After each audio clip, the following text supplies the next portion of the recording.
दोस्तों अभी तक हम लोग सीक्वेंस, सीरीज और प्रोग्रेशन को समझ चुके हैं और साथ ही साथ हमने पिछले वीडियो में nth टर्म और tn को भी निकाला था अरिथमेटिक प्रोग्रेशन के लिए।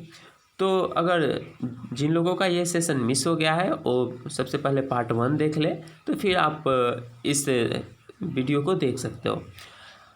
आज का क्लास जो मेरे बेस्ड है वो है अरिथमेटिक प्रोग्रेशन के प्रॉपर्टी बेस्ड क्वेश्चंस पे। तो दोस्तों शुरू करेंगे आज के क्लास को। ये कुछ मेरे बारे में है दोस्तों। ये प्रॉपर्टी वन में क्या है कि if the same quantity be added to और subtracted from all the terms of an AP then the resulting progression is also an arithmetic progression. कहना चाह रहा है दोस्तों कि किसी अरिथमेटिक प्रोग्रेशन के हर एक टर्म से यदि कोई कांस्टेंट घटा लिए जाए या फिर किसी नंबर को जोड़ दिया जाए तो जो नया आपको सीक्वेंस मिलेगा वो भी आपका अरिथमेटिक प्रोग्रेशन ही होगा। यहाँ से हम इसके प्रूफ को देखेंगे। यहाँ पे देखिए क्या दिया गया है। अगर हमारा इनिशियल कोई सीक्वेंस है जिसका फर्स्ट टर्म ए है और कॉमन डिफरेंस डी हो, तो आपका second term A plus D, third term A plus 2d और इस तरीके से nth term tn equal to A plus N minus 1 into D होगा। अब हमने एक कांस्टेंट के जो है आपके फर्स्ट जो कि सीक्वेंस था ए प्लस डी, ए प्लस 2d, इसमें सब में देखिए केस 1 में के को ऐड किया है और केस 2 में के को सब्ट्रैक्ट किया है। यहाँ पे आप देखोगे केस 1 में हमने ऐड किया है। आप देख रहे हैं कि केस 1 का जो फर्स्ट टर्म क्या हो गया मेरा ए प्लस के, second term A plus D plus के, हर एक क्रॉसपॉन्डिंग टर्म्स में मैंने के को ऐड कर दिया। और केस 3 में आप केस 2 में आप देखें कि हर एक क्रॉसपॉन्डिंग टर्म्स में मैंने क्या किया कि यहाँ से के को सब्ट्रैक्ट कर दिया। तो ये ए माइनस के, ए प्लस डी माइनस के और ए प्लस डी माइनस के और इस टाइप से आपका ये सीक्वेंस नया सीक्वेंस आ गया। तो जब भी हम एक सीक्वेंस के कॉरस्पॉन्डिंग टर्म्स में कोई कांस्टेंट ऐड कर दे या फिर उस कांस्टेंट को सब्ट्रैक्ट कर दे तो नया सीक्वेंस जो भी मिलेगा वो भी एक अरिथमेटिक प्रोग्रेशन ही होगा। यहाँ पे देखिए हमने क्या किया है, तो सारे टर्म्स के सारे कंजुगेटिव टर्म्स के डिफरेंस को यहाँ पे मैंने निकाला है। और यहाँ पे आप देखिएगा कि डिफरेंस कैसा है, तो कांस्टेंट ही है। आप देख सकते हैं डिफरेंस यहाँ पे डी ही है। तो ये भी सीक्वेंस जो कि आपका सीक्वेंस 2 मिला जो कि ये टेबल है और सीक्वेंस 3 जो कि ये टेबल है, ये सब भी आपका अरिथमेटिक प्रोग्रेशन ही हो गया। तो यहाँ से कंक्लूजन क्या निकल के आता है कि जब भी कोई अरिथमेटिक प्रोग्रेशन के हर एक टर्म में एक कांस्टेंट को ऐड कर दिया जाए या फिर एक कांस्टेंट को सब्ट्रैक्ट कर दिया जाए तो नया जो कॉरस्पॉन्डिंग सीक्वेंस बनते हैं वो भी सीक्वेंस अरिथमेटिक प्रोग्रेशंस के ही होते हैं। प्रॉपर्टी टू में क्या है दोस्तों, all the terms of an AP be multiplied और divided by the same quantity the resulting progression is also an AP. जब भी आप कोई अरिथमेटिक प्रोग्रेशन के हर एक टर्म को किसी कांस्टेंट से मल्टीप्लाई या डिवाइड भी कर दो तो जो नया सीक्वेंस आपको मिलेगा वो भी अरिथमेटिक प्रोग्रेशन ही होगा। सेम ये वही है जैसा हमने एडिशन और सब्ट्रैक्शन में प्रॉपर्टी 1 में देखा था कि हर टर्म को में कोई कांस्टेंट को ऐड कर दे या सब्ट्रैक्ट कर दे तो भी रिजल्टिंग सीक्वेंस जो होता है एपी होता है। उसी तरह हर टर्म में आप किसी नंबर से मल्टीप्लाई कर दे या डिवाइड कर दे फिर भी आपका रिजल्टिंग सीक्वेंस आपका अरिथमेटिक प्रोग्रेशन ही होगा। प्रॉपर्टी 3 में कहा जा रहा है दोस्तों कि अगर किसी दो अरिथमेटिक प्रोग्रेशन के कॉरस्पॉन्डिंग टर्म्स को ऐड कर दिया जाए या सब्ट्रैक्ट कर दिया जाए तो भी ये अरिथमेटिक प्रोग्रेशन ही रहेगा। आप देख सकते हो if the corresponding terms of 2 AP be added और subtracted the resulting progression is also an AP। तो ये रहा प्रॉपर्टी 3 और इन सब प्रॉपर्टीज़ को मैं एक साथ यहाँ पे समराइज कर दिया है, इनका एक समरी बना दिया है एक छोटा सा। आप यहाँ देख सकते हो कि फर्स्ट में क्या हो गया कि अगर A1 A2 A3 AN R AP में है, देन अगर आप A1 प्लस के A2 प्लस के A3 प्लस के डॉट N प्लस के भी आपका AP में होगा। दोस्तों यहाँ A1 A2 A3 ये सब AP में थे। उसी तरीके से अगर आप सब में से के सब्ट्रैक्ट किए तब भी AP में, सबको के से मल्टीप्लाई किए तब भी AP में, और सबको के से डिवाइड किए तब भी AP में। यहाँ पे हमने एरिथमेटिक प्रोग्रेशन से पहला क्वेश्चन लिया है, is 55 a term of the sequence 1 3 5 7 dot. तो यहाँ पे आप देखो कि जो सीक्वेंस दिया गया है 1 3 5 7, क्लियरली यहाँ कॉमन डिफरेंस आपको पता है। Common difference T2 minus T1 करके आप निकाल सकते हैं, या T3 माइनस T2 करके, तो ये कॉमन डिफरेंस 2 हो जाएगा। और बोला है इज 55 अ टर्म, मतलब एक 55 इसका टर्म है या नहीं है। तो इफ पॉसिबल आप एज्यूम कर लीजिए कि 55 जो है इसका nवां टर्म है।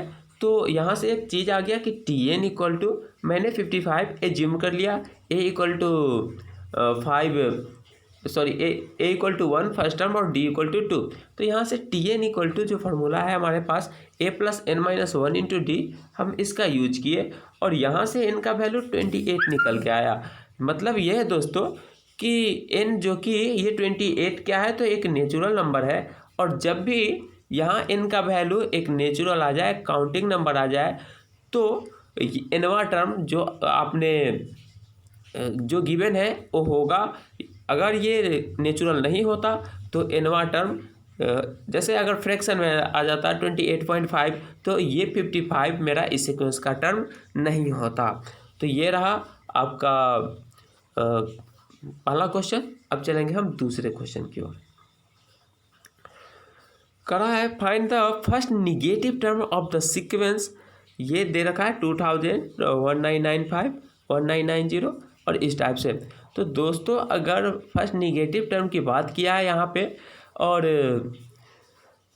यहाँ इस सीक्वेंस का फर्स्ट टर्म आप देख पा रहे होंगे 2000। कॉमन डिफरेंस दोस्तों -5 लेंगे यहाँ पे हम, क्योंकि T2 माइनस T1 कीजिए, 1995 में से 2000 को आप सब्ट्रैक्ट कीजिए, कॉमन डिफरेंस आपको -5 आएगा। तो हमने क्या ले लिया यहाँ देखिए, let the nth term be the first negative term. हमने nth टर्म इसको फर्स्ट निगेटिव टर्म एज्यूम कर लिया। तो इसका मतलब फर्स्ट निगेटिव टर्म है तो लेस देन 0, उस टर्म का पार्टिकुलर वैल्यू लेस देन 0 ही होगा। Means A plus n minus 1 into D क्या होगा, लेस देन 0 होगा। यहाँ पे मैंने A n और D का वैल्यू सब सब्स्टिट्यूट किया, तो यहाँ से आपका रिजल्ट n क्या आया, ग्रेटर देन 401। तो n ग्रेटर देन 401 कहने का मतलब है इसके जस्ट 401 के बाद का टर्म्स निगेटिव है।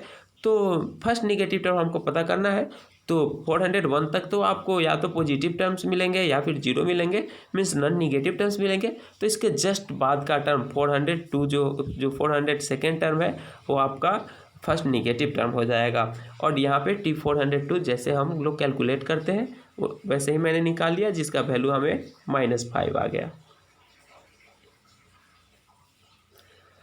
अबे दोस्तों, how many terms are identical in the 2 APs।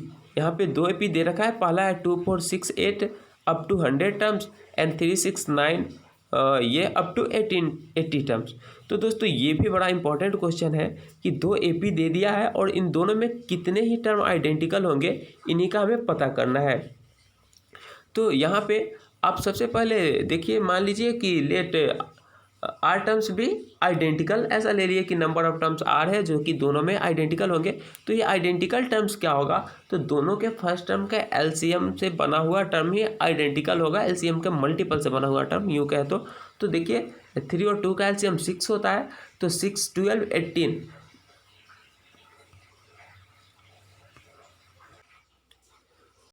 तो दोनों ही सीक्वेंस के फर्स्ट टर्म्स के LCM के मल्टीपल से बना टर्म ही आपका रिक्वायर्ड टर्म्स होगा।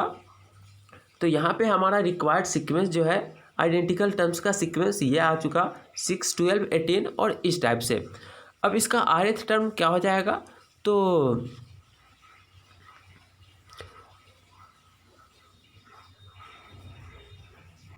मैंने यहाँ Tn वाला फार्मूला यूज कर लिया है। तो टी आर इक्वल टू क्या हो जाएगा, A plus R minus one into D हो जाएगा। तो इससे हमने ये निकाल लिया और तो ये वैल्यू आ गया मेरा 6R। अब 100th term of the sequence, इसका जो फर्स्ट सीक्वेंस दिया था इसका 100वां टर्म 100th टर्म क्या हो जाएगा, 200 हो जाएगा। और उसी तरह 80 टर्म का 80 टर्मों वाला एक दूसरा सीक्वेंस था, तो उसका लास्ट टर्म बोले या 80वां टर्म बोले, मैंने फिर से यहाँ निकाल लिया जो कि 240 आया।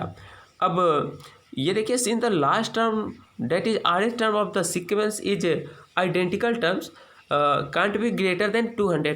अब देखो कि पहला सीक्वेंस में तो टर्म अंतिम टर्म 200 ही है और बाद वाले सीक्वेंस में अंतिम टर्म 240 है। तो 200 के बाद तो कोई टर्म आइडेंटिकल हो ऐसा तो संभव है नहीं। या तो 200 हो सकता है लास्ट आइडेंटिकल टर्म, या तो 200 हो सकता है, या फिर 200 से कोई ना कोई छोटा ही होना है। तो इसलिए यहाँ पे जो हमने लास्ट आइडेंटिकल टर्म जो कि मेरा आरएस टर्म आया था 6R, वो या तो 200 होगा या फिर 200 से छोटा होगा। आप यहाँ पे ध्यान दीजिए, मैंने ले लिया कि यहाँ पे जो मेरा आरएस टर्म जो कि 6R आया है या तो वो 200 होगा या फिर 200 से छोटा होगा, जहाँ से हमें R का वैल्यू निकल के आया 33 होल 2/3। यहाँ देख सकते हो 33 होल 2/3। तो 33 होल 2/3 तो कोई काउंटिंग नंबर है नहीं, तो और 33 के होल 2/3 से हम आगे भी बढ़ नहीं सकते हैं क्योंकि इसके आगे कोई टर्म यहाँ पे है नहीं।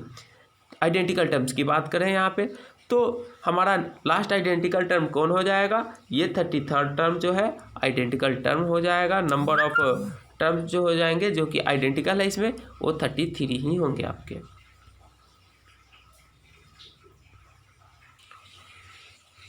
Question number 4, if m times of the mth term of an AP is equal to the n times the nth term, then find its m plus nth term। देखिए m times of mth term और n times of nth term यहाँ पे equal दिया है और हमसे m plus nth term पूछा गया है। तो क्वेश्चन में ये चीज़ गिवन है, m times of mth term equal to n times of mn term, n times of n term. तो यहाँ से हम इनके फार्मूला को यूज किए, टी एम इक्वल टू जो होता है A plus M minus one into D और T N equal to A plus N minus D. तो यहाँ से हम एक रिजल्ट पे आए, इसको A plus M plus N minus one into D. और दोस्तों यही तो होगा ना आपका T M plus N. T M plus N क्या हो जाएगा, A plus M minus N into D. T M plus N equal to A plus M plus N minus one into D. तो दोस्तों ये रहा आपका क्वेश्चन नंबर 4। अब हम आगे चलते हैं। If A B C be the pth qth and rth term respectively of an A P, prove that a times of q minus R plus b times of r minus p plus c times of p minus q is equal then 0। तो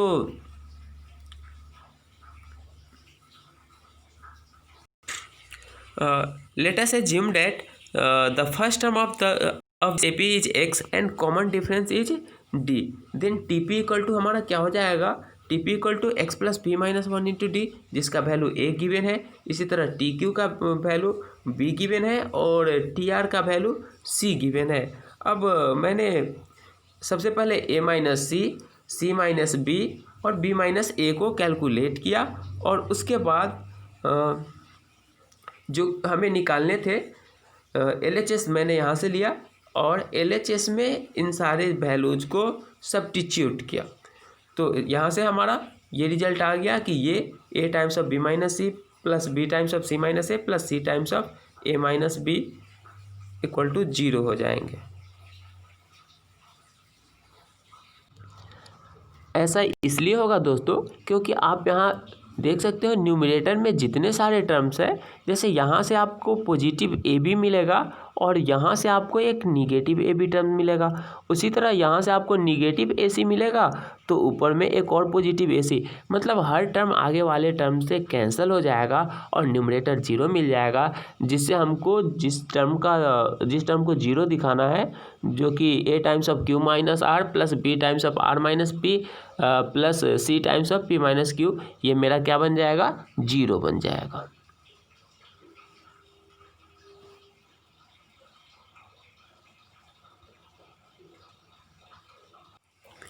दोस्तों यहाँ है AP के 3 conjugative terms अगर आपको assume करने हैं तो आप इस टाइप से एज्यूम कीजिए, अल्फा माइनस बीटा, अल्फा और अल्फा प्लस बीटा, ये 3 लगातार टर्म होंगे एपी में होंगे। उसी तरह अगर 4 लगातार टर्म आपको एज्यूम करने पड़े तो आप इस टाइप से एज्यूम कीजिए, alpha minus 3 beta, alpha minus beta, alpha plus beta और अल्फा प्लस 3 बीटा, ये 4 कंजुगेटिव टर्म्स हो जाएंगे एपी के।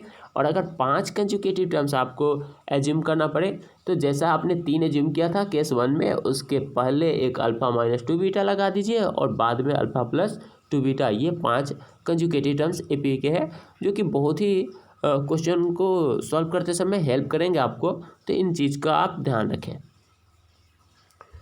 अब आया दोस्तों जिस टॉपिक पे हम लोग जाना चाह रहे थे, अरिथमेटिक प्रोग्रेशन के प्रॉपर्टी बेस्ड क्वेश्चन। तो प्रॉपर्टी बेस्ड प्रॉब्लम का ये रहा आपका पहला प्रॉब्लम।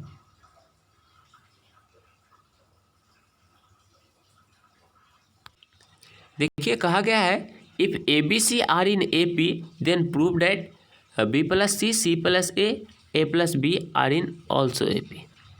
तो ये जो है हमें ए बी सी ए पी में दिया गया है, तो आपको पता है प्रॉपर्टी नंबर 1 कि ए बी और सी से अगर हम एक कांस्टेंट को ऐड कर दे या सब्ट्रैक्ट कर दे तो भी हमें नया सीक्वेंस ए पी का ही मिलेगा। तो मैंने सब में ए प्लस बी प्लस सी को ऐड कर लिया, अब देख सब्ट्रैक्ट कर दिया सबसे तीनों से ही टर्म से, तो नया सीक्वेंस हमको मिला negative of B plus C, negative of A plus C और negative of A plus B. और दोस्तों उसके बाद एक और प्रॉपर्टी कि अगर हर सीक्वेंस के हर टर्म को किसी कांस्टेंट से हम मल्टीप्लाई या डिवाइड कर दे तो भी मेरा सीक्वेंस एपी में ही रहेगा। तो यहाँ मैंने अब नेक्स्ट में सबको -1 से मल्टीप्लाई कर दिया, तो नया सीक्वेंस मेरा यही आ गया, बी प्लस सी, ए प्लस सी और ए प्लस बी। और ये सारे सीक्वेंस कैसे होंगे, ये सारे सीक्वेंस आपके एपी के होंगे। यहाँ पे है A square B square C square are in A P then 1/b plus C 1/c plus A and 1/a plus B are also in A P. हमें दिखाना है कि ये भी मेरे किस चीज़ में होंगे। देखिए इसको मैं ज़रा सा उल्टा लेके चला हूँ, जो हमें दिखाना है कि ये ए पी में होगा, तो मैंने इस टाइप से ले लिया कि ये ए पी में कब होगा, जब ये मेरा T2 minus T1 equal to T3 minus T2 आ जाए, मतलब कि कॉमन डिफरेंस सेम हो जाए। और उसे मैंने सॉल्व किया क्रॉस मल्टीप्लाई यहाँ पे, और उसके बाद आप देख पाओगे कि आफ्टर क्रॉस मल्टीप्लाई हमें ये चीज़ मिल गया, B square minus A square equal to C square minus B square, means T2 minus T1 equal to T3 minus T2। मतलब कि क्या, अगर ये टर्म क्या इम्प्लाई करता है, ये टर्म इम्प्लाई करता है A square B square C square are in A P में है दोस्तों। तो अगर आप यहाँ से आप देख सकते हो कि इम्प्लाइज एंड अगेन इम्प्लाइज की बात है, तो अगर आप क्वेश्चन को ऐसे बनाना चाहते हो ए square B square C square, तो आप नीचे से ऊपर चले जाओ, क्वेश्चन आपका सॉल्व हो जाएगा।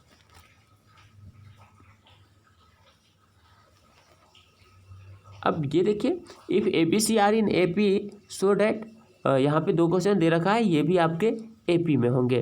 तो दोस्तों यहाँ पे मैंने क्या किया कि सबसे पहले कॉमन डिफरेंस को डी एज्यूम कर लिया। अब तो इसका जो T2 था, अब ध्यान दीजिए ए बी सी ए पी में है, तो बी इक्वल टू क्या हो जाएगा, ए प्लस डी, और C equal to A plus 2d। अब क्वेश्चन में मैं बी और सी के जगह इन रिप्लेसमेंट को डाल के इस क्वेश्चन को कर लेगा। यहाँ पे कुल मिला के क्वेश्चन नंबर 9, और ये प्रॉपर्टी बेस्ड शायद मेरा तीसरा क्वेश्चन है। ये देखिए ये दे रखा है A over B plus C, B over C plus A और C over A plus B A P में है। तो हमें प्रूव करना है कि ये सारे 1/p+c 1/c+a and 1/a+b are in also AP, जहाँ a+b+c का सम 0 नहीं हो सकता है। तो दोस्तों ये दे रखा है कि मेरा ये टर्म जो है AP में गिवन है, मैंने सब में +1 ऐड कर दिया। आप देखो मैंने किया क्या है, इसमें भी +1, इसमें भी +1 और इसमें भी +1। तो जब जैसे ही आप ऐसे करोगे +1 ऐड करोगे, आपको ये नेक्स्ट टर्म आपका इस टाइप का बन जाएगा। और फिर आप सबको a+b+c से डिवाइड कर दो और आपको मिल गया रिक्वायर्ड सीक्वेंस। AP में ही होंगे ये।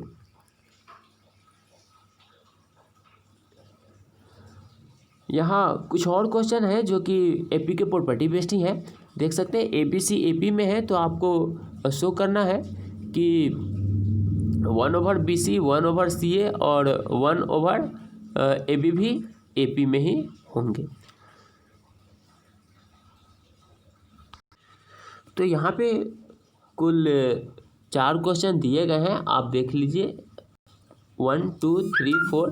जहाँ पे दोस्तों क्वेश्चन नंबर 2 ऑलरेडी हम लोग क्वेश्चन नंबर 6 जब कर रहे थे उस समय कर चुके थे, तो यहाँ पे मैं क्वेश्चन नंबर 2 नहीं करूँगा, बाकी 1 3 और 4 को करूँगा। तो यहाँ पे देखिए, यहाँ पे क्वेश्चन नंबर 1 सबसे पहले ABC AP में दिया गया है और मैंने किया क्या, तो ABC के हर टर्म को डिवाइड कर दिया है आपका ABC से। तो यहाँ पे हमें मिल जाएगा 1/BC 1/AC और 1/AB भी आर इन AP में होंगे।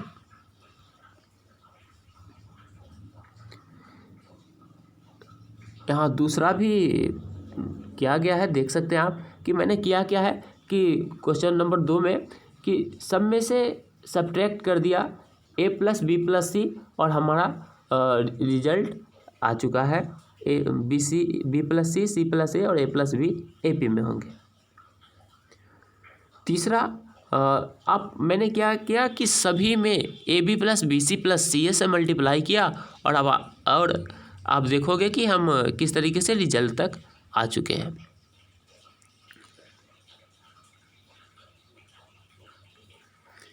और ये है आपका इसका प्रॉपर्टीज का क्वेश्चन नंबर 4। तो इसमें हम क्या किए, सब में +1 ऐड कर दिए हैं। फिर से आप देख पाओगे कि जो कि गिवन था कि जो AP में था, और उसमें मैंने क्या किया, इस सीक्वेंस जो कि AP में था तीनों में ही +1 किया और इस रिजल्ट तक आए। और तीनों, अब इसके बाद मैंने क्या किया, इसके बाद मैंने AB+BC+AC से तीनों को डिवाइड कर दिया, तो तब आप इस रिजल्ट पे आओगे। और उसके बाद मैंने ABC से तीनों को मल्टीप्लाई कर दिया, फिर अब आप इस रिजल्ट पे आओगे। तो ये क्वेश्चन बड़ा ही इंटरेस्टिंग क्वेश्चन था। कई मल्टीप्लिकेशन और डिवीजन हमें परफॉर्म करने पड़े हैं यहाँ पे, लेकिन यही खूबसूरती है आपके अरिथमेटिक प्रोग्रेशन के प्रॉपर्टीज को। तो आप ध्यान रहे और इसका प्रैक्टिस करते रहें। नेक्स्ट आप क्वेश्चन देख पा रहे होंगे, ये आपके स्क्रीन पे कि if B+C - A/A C+A - B/B and A+B - C/C are in AP। तो हमें प्रूव करना है 1/A 1/B and 1/C are in AP। तो दोस्तों यहाँ पे जो सीक्वेंस AP में दिया गया है, मैं सबसे पहले उसी को लेता हूँ कि ये सीक्वेंस AP में है।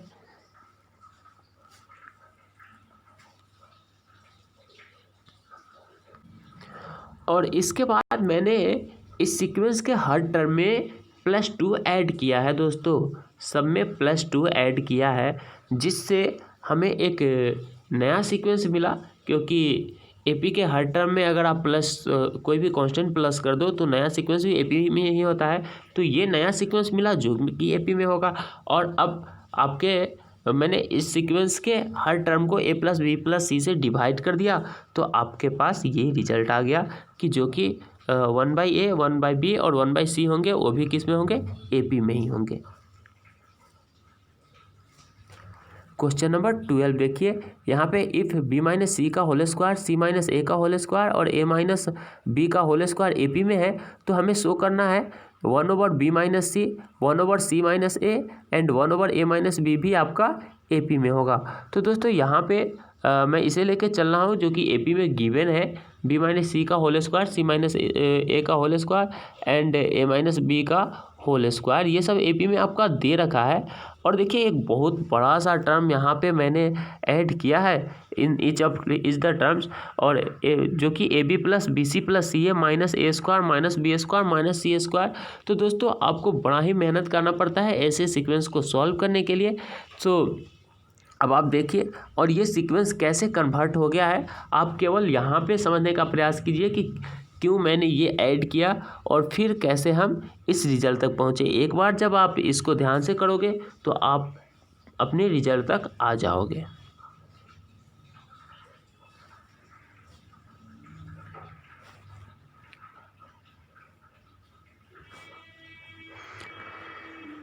तो अब यहाँ का आज का हम लास्ट क्वेश्चन देख रहे हैं कि if A square B plus C, B square C plus A and C square A plus B अगर ए पी में हो तो हमें प्रूफ करना है कि ए बी सी या तो ए पी में होगा या फिर A B plus B C plus C A आपका 0 होगा। तो दोस्तों जो गिवन था आपका A square B plus C, B square C plus A और C square A plus B हमारा ए पी में है। तो यहाँ से मैंने इन सबको पहले मल्टीप्लाई किया, आप देख सकते हो कि यहाँ पे मैंने सबको अपना मल्टीप्लाई किया। उसके बाद मैंने सब में ए बी सी ऐड कर लिया, तीनों ही टर्म में आप देख रहे हो कि ए बी सी मैंने ऐड कर लिया। फिर ए को मैंने कॉमन निकाला, तो पहले से ए, दूसरे को बी और तीसरे से सी को कॉमन निकाला। उसके बाद अगर हम ए बी बी सी सी ए से अगर डिवाइड कर दे तीनों को तो हमें ये चीज़ मिल जाएगा, पहला बात कि A B C A P में है।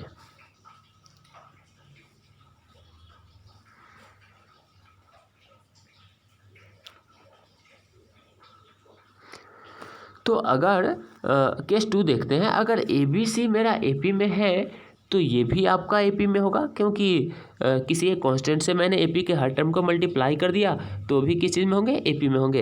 ए पी में होंगे तो कॉमन डिफरेंस इनका सेम होगा, T2 माइनस T1 वाला बात है, यहाँ पे कॉमन डिफरेंस आपका सेम होगा।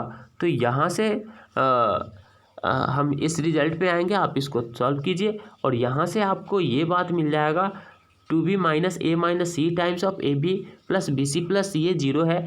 तो अब यहाँ पे आप देखिए कि ये दो टर्म्स का प्रोडक्ट 0 है, मीन्स आइदर ये टर्म 0 और ये टर्म 0। तो केस 2 में हमें दिखाना था कि आपका ये टर्म क्या होगा, 0 होगा। तो ये रहे आज के क्लास के कई सारे इंपॉर्टेंट क्वेश्चन और कई सारे प्रॉपर्टीज बेस्ड क्वेश्चन। निश्चय ही आपको ये पसंद आए होंगे और एंजॉय कीजिए, और लॉकडाउन में भी आप चैप्टर्स को अच्छे से करते रहिए। अब हम नेक्स्ट जो है अरिथमेटिक मीन पे क्वेश्चन को बनाने वाले हैं, और इनफैक्ट ये अरिथमेटिक मीन नहीं होगा, अरिथमेटिक मीन, ज्योमेट्रिक मीन और हार्मोनिक मीन सब पे बेस्ड क्वेश्चन ही होंगे। तो मिलेंगे अब हम अगले वीडियो में, और साथ ही साथ हम प्रोग्रेशन के कई सारे इंपॉर्टेंट क्वेश्चन जो कि समेशन बेस्ड पे भी एक और वीडियो लाएंगे। हर एक पार्टिकुलर टॉपिक्स पे मैं प्रोग्रेशन के पार्टिकुलर टॉपिक्स पे मैं वीडियो डालता रहूँगा। आप इंजॉय करें, अपने पढ़ाई को कंटिन्यू रखें। मिलते हैं नए क्लास में। आपका दिन मंगलमय हो।